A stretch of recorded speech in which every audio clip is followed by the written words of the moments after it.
যুবক ভাইরা, তোমরা যারা আজকে এসেছো তোমাদের জন্য ফার্স্টলি কিছু কথা বলতে চাই, তারপরে তাফসীর শুরু হবে।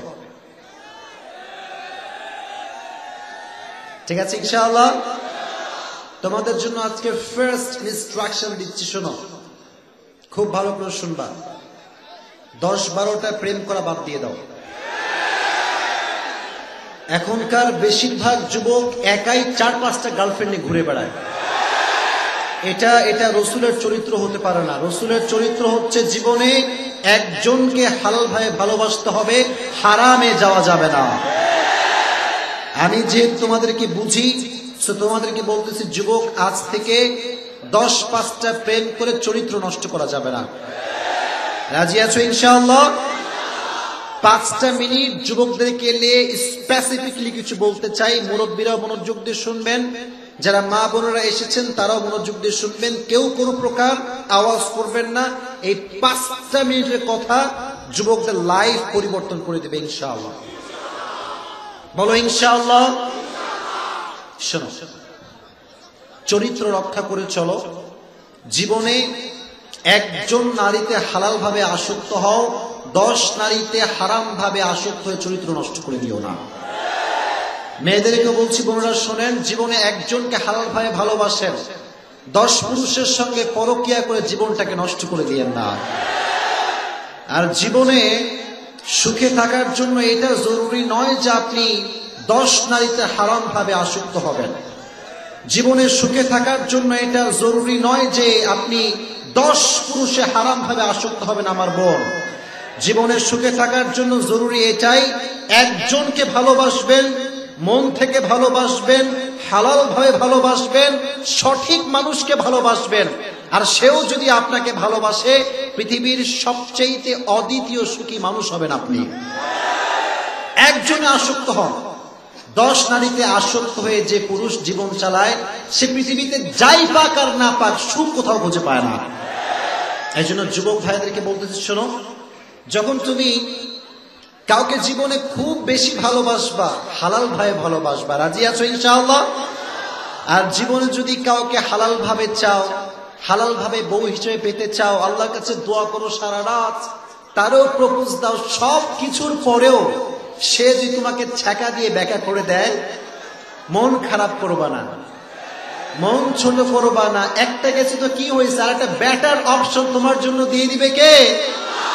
দিন শেষে আয়নার সামনে যখন দাঁড়াবা, ছোট্ট একটা প্রশান্তির মুচকি হাসি দিয়ে বলবো, আল্লাহ, মানুষ আমারে ঠকাইছে তো কি হয়েছে, মানুষ আমারে গাদ্দারি করছে তো কি হয়েছে, দিন শেষে আমি আমার রবের কাছে আর আমার এই মনের কাছে তো সৎ আছি, আলহামদুলিল্লাহ।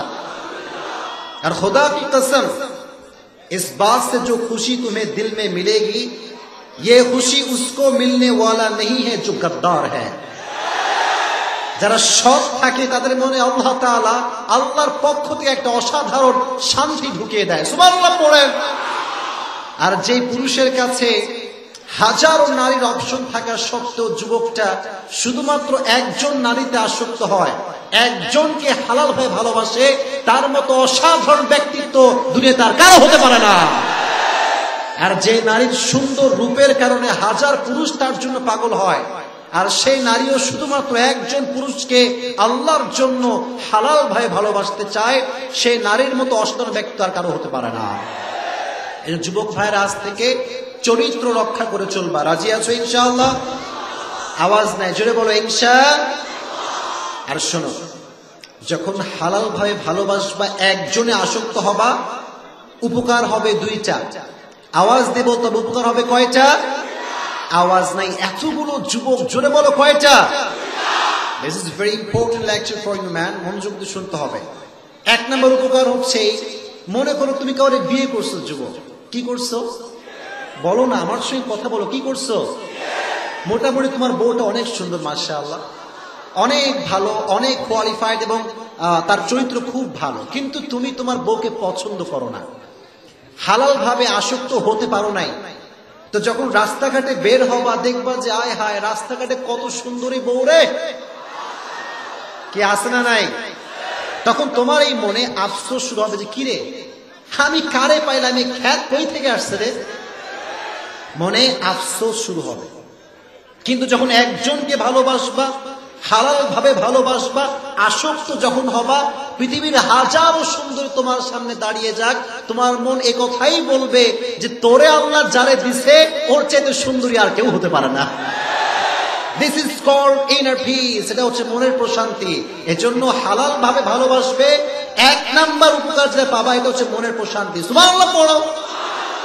আর দুই নাম্বার যে উপকার পাবা সেটা হচ্ছে জীবনে যদি এক নারীতে আসক্ত হও, মেয়েদেরকে বলছি যদি জীবনে আপনি এক পুরুষে আসক্ত হন, দুই নম্বর উপকার হচ্ছে আপনার চরিত্র হেফাজত করবে কে?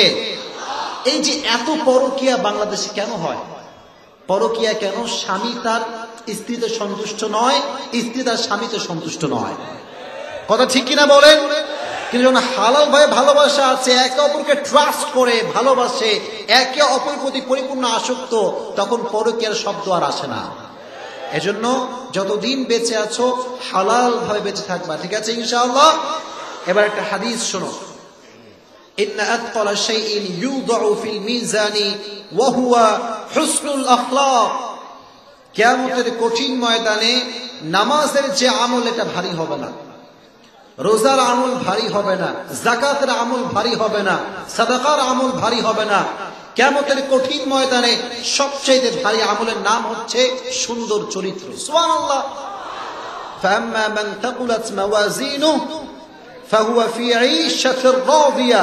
যার আমলনামা ভারী হবে তার জন্য আল্লাহ কনফার্ম জান্নাত রেখে দিয়েছে। এজন্য আজ থেকে চরিত্র বাঁচিয়ে চলবা, 10 নারীতে নয়, এক নারীতে আসক্ত হবা, ঠিক আছে ইনশাআল্লাহ। আল্লাহ যুবক ভাইদেরকে কবুল করুন, পড়ুন আমিন। আজকে আমরা সূরাতু আলে ইমরান থেকে তাফসীর শুনবো। সূরাটার নাম কি? লাল মনিটরের মানুষের আওয়াজ খুব কম, বুঝলাম ব্যাপারটা। সূরাটার নাম কি? সূরাটার নাম কি? এই সূরাটার আয়াত সংখ্যা হচ্ছে 102। আয়াত সংখ্যা কত? আল্লাহ তাআলা বলছেন, ইয়া আইয়ুহাল্লাযীনা আমানুত্তাকুল্লাহা হাক্কা তুকাতিহ ওয়া লা তামুতুন্না ইল্লা ওয়া আনতুম মুসলিমুন। আল্লাহ বলছেন, O you who believed, fear your Lord as he should be feared and do not die except as a Muslim. Message দিয়েছেন দুইটা। এই আয়াতে মেসেজ কয়টা? এক নাম্বার, আল্লাহকে ভয় করতে হবে, ভয় করার মতো।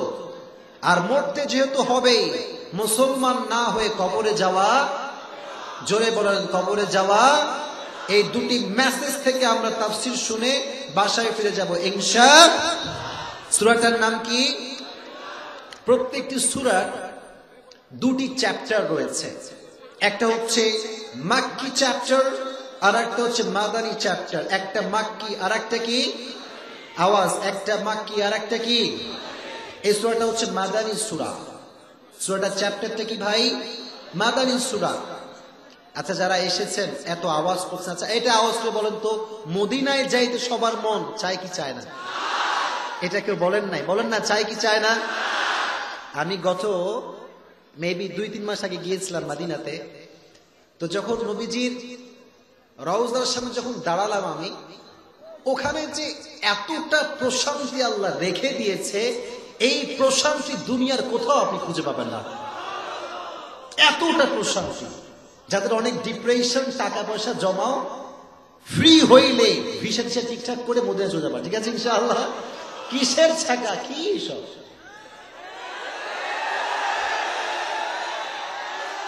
It's nothing, man. It's nothing. জীবনে কত ছাকা খাইবা, এসব কোনো প্যারা নেওয়াই যাবে না। Life is beautiful. Life is enjoy your life according to Quran and Sunnah. জীবনকে কোরআন এবং সুন্নাহ দিয়ে সাজাও। দুনিয়ার জমিনে কারো ক্ষমতা নাই তোমাকে ছাকা দেবে কোরআন। মদিনায় যাবেন, রাজি আছেন ইনশাআল্লাহ? আল্লাহ তুমি সবাইকে মদিনায় যাওয়ার তৌফিক দিও, পড়া আমিন।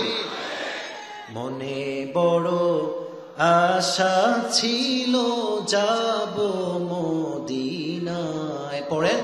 মনে বড় আশা ছিল যাব মদিনায়, সালাম আমি করব গিয়ে, সালাম আমি করব গিয়ে, যায়, মনে বড় আশা ছিল যাব মদিনায়। প্রণামে। তাহলে এই সূরাটা হচ্ছে মাদানী সূরা।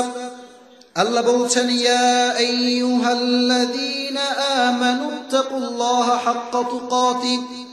আল্লাহ বলছেন গোলাম, হে ঈমানদারেরা, আল্লাহকে ভয় করো। শুধু ভয় করলে হবে না, ভয় করার মতো ভয় করার দরকার আছে না নাই? এটাকে বলা হয় তাকওয়া। তাকওয়া মিন্স ফিয়ার অফ লর্ড, আল্লাহর ভয়। এই তাকওয়া কাকে বলা হয়? হাদিস থেকে শুনেন।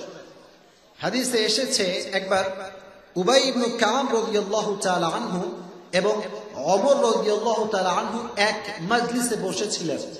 হঠাৎ করে কথা উঠলো, মা তারিফুত তাকওয়া, what is the definition of তাকওয়া? তাকওয়া কাকে বলা হয়? প্রশ্ন উঠলো। একজন সাহাবী এক একটা জবাব দেয়। একজন সাহাবী বলে এইটার নাম তাকওয়া, আর একজন সাহাবী বলে ওইটার নাম তাকওয়া। ভেজাল আছে না নাই? একজন এক একটা কয়। আসলে কোনটা সবচেয়ে বেস্ট? ওমর রাদিয়াল্লাহু তাআলা আনহু খেয়াল করলেন কোনার ভেতরে উবাই ইবনে কাব চুপচাপ বসে আছেন, কোনো কথা কয় না। উনি বলেন, উবাই ইবনে কাব, মা তারিফুত তাকওয়া, আপনি আমাকে বলেন যে তাকওয়া কাকে বলা হয়? তাকওয়ার সংখ্যাটা কি? কাঁটাযুক্ত রাস্তা হেঁটেছো? কাঁটাযুক্ত রাস্তা, চতুর্পাশে কাঁটা, সাপ, বিচ্ছু দিয়ে পুরো জঙ্গলটাই ভরপুর, এমন কোন রাস্তায় কি কখনো তুমি হেঁটেছো অমর? অমর বলল, ইয়েস, আমি তো হেঁটেছি।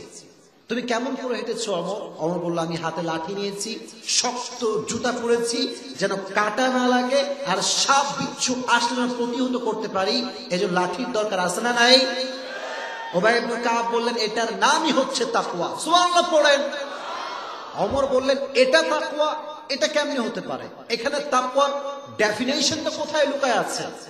উবাই ইবনে কাব বলল, ওমর শোনো, দুনিয়ায় যখন তুমি চলবা, একদম মনোযোগ দিয়ে শোনো, কথাগুলো বুঝতে হবে। দুনিয়ায় যখন চলবা খুব ভালো করে দেখবা হালালের সঙ্গে এখন আজকাল হারাম ঢুকে গিয়েছে।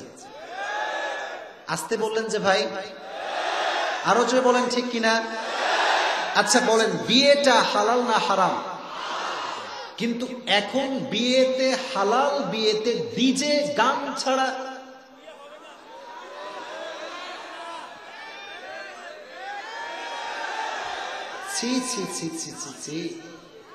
এত সুন্দর একটা পবিত্র সম্পর্ক, গায়ে হলুদ, এই হলুদ মাখামাখি, সেলফি তুলা তুলি করে একজন নারীর জীবনটাই কলঙ্কিত করে দেওয়া হয়, ঠিক কিনা বলেন? উবাই ইবনে কাব বলেন, এটাই হালালও আছে হারামও আছে। হালালকে অ্যাকসেপ্ট করবা, হারামকে বর্জন করবা। রাজি আছেন তো ইনশাআল্লাহ? এটাই হচ্ছে নবীজির আদর্শ। ওয়ামা আতাকুমুর রাসূলু ফাখুযুহু ওয়ামা নাহাকুম আনহু ফান্তাহু। Whatever he brings you, take it. Whatever he forbids, abstain from it. নবীজি যা বলেছেন তাই ধরো, নবীজি যা ছাড়তে বলেছেন তাই ছাড়ো, তুমি কনফার্ম জান্নাতি হয়ে যাবা। সুবহানাল্লাহ পড়েন। এজন্য উবাই ইবনে কাব বললেন, দুনিয়াতে হালালও আছে হারামও আছে। যে ব্যক্তি হালালকে গ্রহণ করবে, হারাম থেকে বাঁচবে, তাকে মুত্তাকি হিসেবে ঘোষণা করে দিবে একজন, তিনি কে? হারাম থেকে বাঁচবেন। রাজি আছেন তো ইনশাআল্লাহ? আচ্ছা যুবক ভাইরা দেখো, রাস্তাঘাটে চলা এটা হচ্ছে হালাল কাজ। এটা কি কাজ? কিন্তু রাস্তা যখন তুমি চলবা, এখন মানে বলতে খুব কষ্ট লাগে, দুঃখ লাগে, এখনকার বেশিরভাগ মেয়েরা জিন্সের প্যান্ট আর টি শার্ট পরে ঘুরে বেড়ায়। তো ব্যাপারটা হচ্ছে এই যে তারা ঘুরলে দোষ হয় না, যুবকরা যখন একটু ভুলে তাকায় বলে লুচ্চা লুচ্চা লুচ্চা লুচ্চা। পহলে আপনার ক্যারেক্টার ঠিক করো, আগে নিজেকে শুধরান, গোটা বাংলাদেশ শুধরে যাবে। নিজের চরিত্রের খবর নেয়, চাচা মিয়া চায়ের দোকানে গল্প দেয়, অমুকের সওয়াল ভালো না, অমুকের মাইয়া ভালো না, অমুকের বউ ভালো না, তোর কে ভালো? তোর কে ভালো রে? যে মানুষের নয় বদনাম করে, গীবত করে, সে সবচেয়ে বড় জঘন্যতম পাপী। কথা বলে ঠিক কিনা? এজন্য দুনিয়াতে হালালও আছে হারামও আছে। আজ থেকে নিয়ত করলাম হালালকে গ্রহণ করব, হারামকে গ্রহণ করা যাবে। This is the first definition of তাকওয়া। এটা হচ্ছে তাকওয়ার প্রথম সংজ্ঞা। দ্বিতীয় সংজ্ঞাটা কি? কেউ দেখে না, কেউ শোনে না, দেখে কে? আওয়াজ দিয়ে আল্লাহকে ডাকেন, বলেন কে? কেউ শোনে না, শোনে কে? এই ভয় যদি প্রত্যেকের অন্তরে ঢুকে যায়, প্রত্যেকটা অফিসারের অন্তরে ঢুকে যায়, প্রত্যেকটা পুলিশের অন্তরে ঢুকে যায়, প্রত্যেকটা র্যাবের অন্তরে ঢুকে যায়, আগামীকাল থেকে বাংলাদেশে ঘুষ নামে কোনো শব্দই থাকবে না। এক অফিসারের কাছে তার কর্মচারী ঘুষ নিয়ে আসছে। কি নিয়ে আসছে? মাস চলছে, রমজান মাস। মাসটার নাম কি রে ভাই? আরে জোরে কর না, মাসটার নাম কি? অফিসার খেপা, বেয়াদব, রমজান মাসে কি কেউ ঘুষ হাত দিয়ে নেয় পাগলা? সুন্দর করে ঘুষটা টেবিলের ভিতরে ঢুকায় দেয়। আচ্ছা কর, ঘুষ আপনি হাত দেন না, দ্যাটস ওকে, কিন্তু ওই যে টেবিলে ঢুকাইছেন কেউ দেখে নাই। কে দেখছে? এটা যদি কেউ বোঝে, সে কি আর ঘুষ খাইতে পারে? জজ সাহেব বিচার করতে বসছে, সামনে টেবিল, সব ওকে, দুই পাশে দুইজন উকিলও আছে। যখন কোনো বিচার বসে জজের কাছে বা আদালতে, দুইজন অপরাধীকে সামনে দাঁড় করানো হয়, যে কোনো একজন নিষ্পাপ হয়। কি ঠিক কিনা বলেন? কারণ একজন না একজনকে ফাঁসতেই হবে, একজন না একজনকে বাঁচতেই হবে। ব্যাপারটা এরকম, খেলাটা এরকম। তো একজন আসলে অপরাধী, তার দোষ নাই, সে আসলে কোনো অপরাধ করে নাই। তো তার যে উকিল, সে উকিল অনেকগুলো দলিল পেশ করছে, তার মুয়াক্কাল যে একদম নিরপরাধ, কোনো দোষ নাই, অনেকগুলো দলিল পেশ করছে। তো জজ সাহেব সব শুনছে, সব শোনার পরে বলতেছে দ্বিতীয় উকিলকে, ভাই তোমার আসামি যে নিরপরাধ, এর দলিল কি? উকিল ভাবতে ছাড়া তো আসলে একটা বাটপার, তো আসলেই বাটপার, কোনো দলিল আমার কাছে নাই। তো চুপচাপ থেকে বলছে, মহামান্য আদালত, আমার লোক যে আসলেই নিরপরাধ, যদি এটা বুঝতে চান, আপনার সামনের ফাইলে অমুক পৃষ্ঠা খুলে দেখেন, দলিল পেয়ে যাবেন। কি পেয়ে যাবেন? তো জজ সাহেব তার কথা অনুযায়ী সামনে ফাইল ছিল, ফাইলটা নিয়েছে। ফাইল খুলে তার কথা অনুযায়ী নির্দিষ্ট পৃষ্ঠা খুলেই দেখে 10,000 টাকা। কয় হাজার টাকা? জজ সাহেব হেসে হেসে বলছে, মাশাআল্লাহ, দলিলটি অত্যন্ত যুক্তিসঙ্গত হয়েছে এবং যথাযথ হয়েছে। তবে আপনার আসামি যে নিরপরাধ আমি বুঝতে পেরেছি অর্ধেক, আরো অর্ধেক বুঝতে চাইলে, আমার পক্ষ থেকে রায় পেতে চাইলে, এরকম দলিল বেশি না আর 4টা দিলেই হবে। আগে ছিল 10, পরে আরো 4, 10, কয় হইল? 50 দেন, মাল খালাস করে নিয়ে চলে যান। তার মানে টাকা আছে যেখানে, দুর্নীতি আছে সেখানে। এই দুর্নীতি বন্ধ করতে হবে। আর আর আর আত্মসমালোচনা করি, আমরা হুজুরাও সুবিধার না। আজকাল হুজুররাও টাকা পাইলে ফতুয়া চেঞ্জ। কি চেঞ্জ হয়ে যায় ভাই? আর ছোট্ট একটা গল্প বলতে পারি আপনাদের সবাইকে, বলবো সবাইকে। পাকিস্তানে একজন হুজুরের কাছে এক লোক আসছে, এসে বলতেছে, হুজুর मैंने अपनी बीवी को 3 तलाक दे दिया। बोलो जी कितनी तलाक दे दिया? 3 तलाक। हुजूर क्या कोई मसला का हल है? क्या मेरे लिए हलाल हो सकता है? हुजूर कोनो একটা ওয়ে বলেন, বউকে আমার লাগবেই লাগবে। हुजूर কয়, सारी जिंदगी भर कोशिश कर ले, तेरी बीवी वापस नहीं आ सकती, हराम हो गई तो हराम ही हो गई, এ কোনোদিনও তোর কাছে ফিরে আসবে না। কয়েকবার, হুজুর please please, Hazur please please. हुजूर কয়, ये तो नामुमकिन है, ये नहीं हो सकता।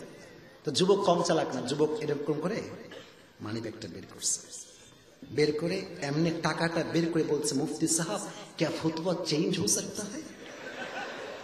क्या चेंज हो सकता है? तो मुफ्ती साहेब টাকাটা দেখে বলছে, यार आप तो सोचना ही पड़ेगा। এখন তো চিন্তা করতে হবে যে আসলে মাসলার হলটা কি হবে। তো বলতেছে যে, বাবা তুই কি বলছিস তোর বউরে? বলে, আমি বলছি তালাক। বলছি কি? মুফতি সাহেব বলে, না তোর তালাক হয় নাই। হুজুর তালাক হয়নি মানে? বলে, আরবিতে আসলে তালাকের শেষের যেই অক্ষরটা, এটা হচ্ছে তালাক।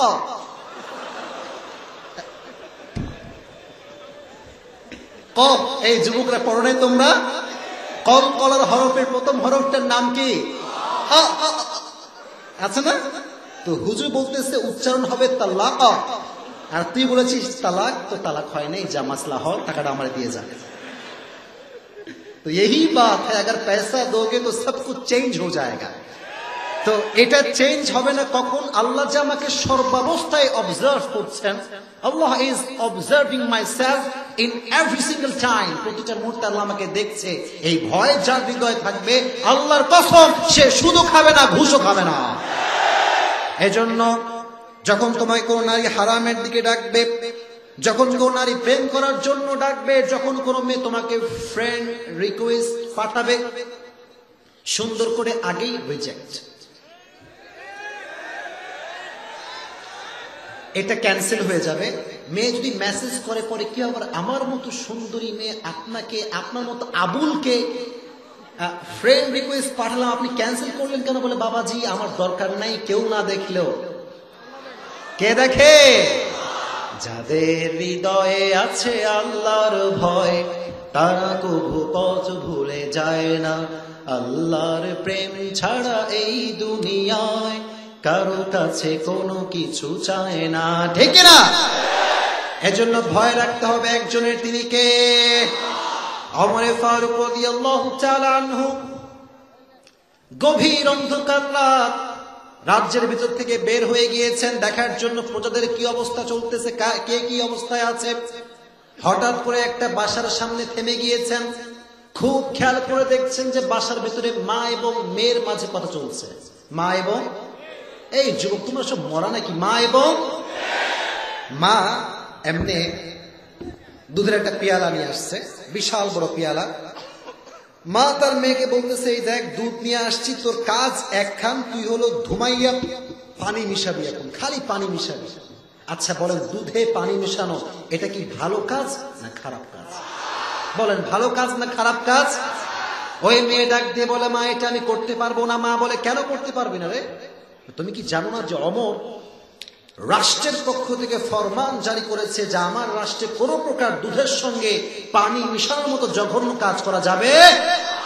মা কয়, are you mad? Are you mentally sick? তোর মাথা কি খারাপ? ওমরের 14 গোষ্ঠীর কেউ এখানে না ধুমাইয়া পানি মিশা। ওমর আছে না নাই? Omar just waiting for her answer, যে কি কয় মেয়েটা, অপেক্ষা করতেছে। তো মেয়েটা বলল, মা গভীর অন্ধকার রাত, কেউ নাই, কেউ দেখে না, কেউ শোনে না, আমি যদি দুধে পানি এই গভীর রাতেও বেলায়, অমর নাই, রাজ্যের কেউ নাই, পুলিশ নাই, র্যাব নাই, বিডিআর নাই, তবুও আমাকে এই মুহূর্তে এই রাতে দেখছে কে? অমর এই কথা শুনে মাঝে মাঝে দেখবেন যে আমরা হঠাৎ করে কেঁপে উঠি, এরকম হয় কি হয় না? অমরও কেঁপে উঠছে যে কিরে, যুবতী মেয়ে, 20-22 বছরের মেয়ে, এতটা তাকওয়া, এতটা আল্লাহর ভয়। অমর সোজা গো ব্যাক টু হোম, বাসায় ফিরে গেছে। বাসায় গিয়ে সন্তানকে ডাকছে, নাম হচ্ছে আব্দুল্লাহ ইবনে ওমর। হাদিসটা ভালো করে শুনবেন। বলতেছে, বাবা তুমি কি বিয়ে করতে চাও? এই কথা যখনই আমি বলি, আমার বাংলাদেশের যুবকদের কথা মনে পড়ে যে এদেরকে যদি বাপ কোনোদিনও ভুলে একবার বলে, বাবু তুমি কি বিয়ে করবে? আব্বা আব্বা আমি রাজি, আব্বা আব্বা আমি রাজি। কি ঠিক কিনা বলো? তো আব্দুল্লাহ ইবনে বলছে, আব্বা আমি রাজি আছি, তবে মেয়েটা কি আব্বা? বলে, মেয়েটা হচ্ছে দুধওয়ালির মেয়ে। সুবহানাল্লাহ পড়লেন না? যাও দুধওয়ালির কাছে যাও, গিয়ে প্রস্তাব দাও, যদি রাজি হয় বিয়ে করবা, না হয় ফিরে আসবা। অমরের ছেলে বিয়ে দিয়েছে একজন দুধওয়ালির মেয়ের সঙ্গে। দ্য কোয়ালিটি ইজ অন তাকওয়া। গুণটার নাম কি? সবার মুখ থেকে শুনতে চাই, গুণটার নাম কি? এবার আসেন কারেন্ট সিচুয়েশনটা কি চলে, বর্তমানে কি চলে। অমর কি আচ্ছা আগে এটা ক্লিয়ার হোক, অমর কি সাধারণ মানুষ না অসাধারণ মানুষ? আমাদের বাংলাদেশের প্রধানমন্ত্রীর নাম কি? উনি শুধুমাত্র, she is the prime minister of Bangladesh, শুধুমাত্র বাংলাদেশের প্রধানমন্ত্রী। কিন্তু অমর শুধুমাত্র একটা কান্ট্রির প্রাইম মিনিস্টার নয়, অমর হচ্ছে অর্ধ পৃথিবীর প্রধানমন্ত্রী। সুবহানাল্লাহ! অর্ধ প্রধানমন্ত্রী, অর্ধ পৃথিবীর প্রধানমন্ত্রী। তার ছেলের বিয়ে দিচ্ছে দুধওয়ালির মেয়ের সঙ্গে। গুণ হচ্ছে একটা, বাবা হয়ে ছেলের বিয়ে দিচ্ছে তাকওয়া দেখে।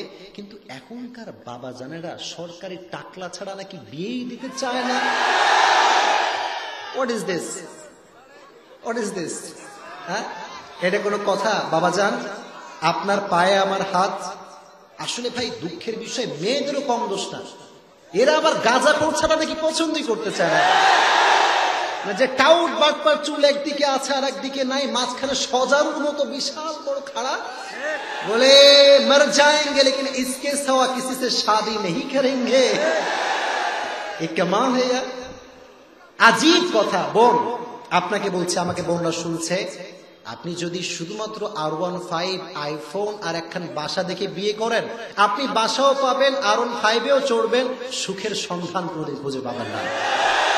আর যদি তাকওয়াবান ছেলেকে বিয়ে করেন, হতে পারে যে বিশাল বড় শানশোক ডুপ্লেক্স ট্রিপ্লেক্স বাসা নাই, কিন্তু বোন I can give you the guarantee যে আপনি রাজকুমারীর মতো থাকবেন। কারণ তাকওয়া যে যুবকের হৃদয়ে আছে, সে জীবনে যাই করুক আর তাই করুক, বউরে একটা মুহূর্তের জন্য কষ্ট দিবে না। It is quite impossible. তুমি দেখো যুবক, সবচেয়ে সুখী যারা, তারা সব হুজুরের বউ। আচ্ছা, যদি এটা বিলিভ না হয়, এখানে অনেক মান্যগণ্য ব্যক্তিরা আছেন। আমার বাড়ি হচ্ছে একদম কোর্টের পাশে।